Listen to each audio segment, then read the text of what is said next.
Assalamu alaikum. Welcome to my YouTube channel Your Home Teacher. Let's learn English part 2 की video में मैं आज आपकी खिदमत में पेश करने जा रही हूँ वॉवेल साउंड्स। वॉवेल हरूफ इल्लत की आवाज़ें। आज इस वीडियो में हम ना सिर्फ वॉवेल्स को पहचानेंगे बल्कि उनकी आवाज़ें और कॉन्सोनेंट्स को भी सीखेंगे। उर्दू ज़बान की तरह अंग्रेज़ी ज़बान में भी सही तलफ़्फ़ुज़ के लिए यानी अल्फाज की सही अदायगी के लिए वॉवेल्स हरूफ इल्लत इस्तेमाल होते हैं। इनकी तादाद 5 हैं जो कि ए, ई, आई, ओ, यू हैं।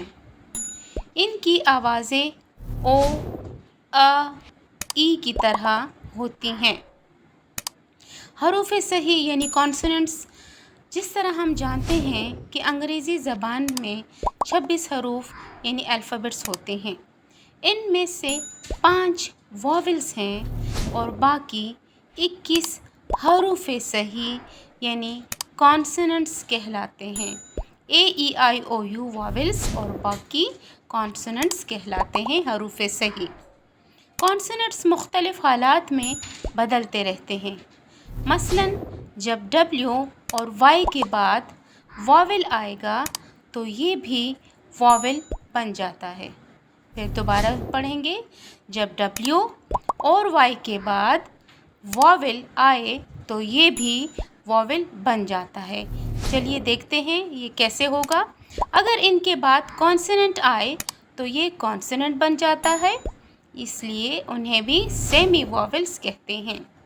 जैसे हमने पढ़ा कि वॉवेल आएगा तो ये खुद भी वॉवेल बन जाएंगे, कॉन्सोनेंट आएगा तो कॉन्सोनेंट बन जाएंगे। इसकी मिसालें अब आगे हम सीखते हैं। मसलन वाइफ में अगर देखें तो डब्ल्यू के बाद आई आ रहा है तो ये वॉवेल साउंड दे रहा है। अब वुड में देखें तो वुड में डब्ल्यू के बाद ओ है और तो भी ये वॉवेल साउंड दे रहा है। सेम इसी तरह ईयर में भी।